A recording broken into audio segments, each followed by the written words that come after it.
Bonjour à tous, la presse française est soulagée ce vendredi à l'image de Nice Matin. Il faut dire que l'OGCN s'est totalement relancé en Europa League après sa victoire à Salzbourg. Même constat chez Le Progrès après le succès des Verts contre Kabbalah, Saint-Etienne est toujours dans la course à la qualification.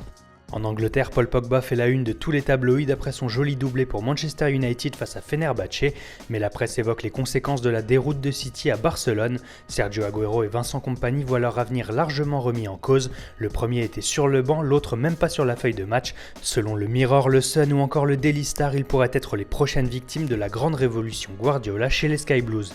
Du côté de l'Espagne, on a du mal à se remettre du triplé de Lionel Messi et Mundo Deportivo le voit déjà promis à un 6e ballon d'or. Le journal qui rend également hommage à Luis Suarez qui a reçu son soulier d'or de meilleur buteur européen de la saison passée. Et comme souvent, le quotidien catalan tape aussi sur le Real Madrid en assurant que sa chaîne de télé officielle se transforme en véritable fiasco. Les audiences sur la TNT sont catastrophiques et des cas de harcèlement moral auraient été constatés en interne. Loin de ses préoccupations, Marca évoque la situation sportive du club merengue qui vient d'enchaîner 2 belles victoires après 4 nuls de suite. Mais Zinedine Zidane ne serait pas satisfait de la BBC. Malgré 3 buts et 3 passes décisives à eux 3 sur les 2 derniers matchs, Benzema, Bale et Ronaldo se sont vus reprocher leur manque de travail dans le jeu. Allez, on enchaîne en Italie avec une grosse info mercato en une de Tuttosport. La Juventus souhaiterait frapper un énorme coup en recrutant Thiago Silva dès l'été prochain.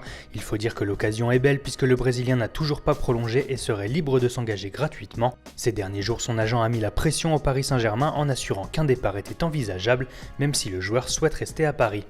Et on termine au Portugal où la presse s'enflamme pour Franco Cervi, le nouvel ailier argentin de Benfica.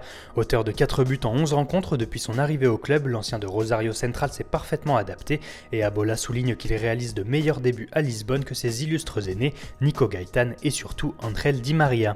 Voilà, c'est tout pour aujourd'hui, bonne journée à tous sur Foot Mercato, très bon week-end et rendez-vous lundi pour un nouveau tour d'horizon de la presse sportive.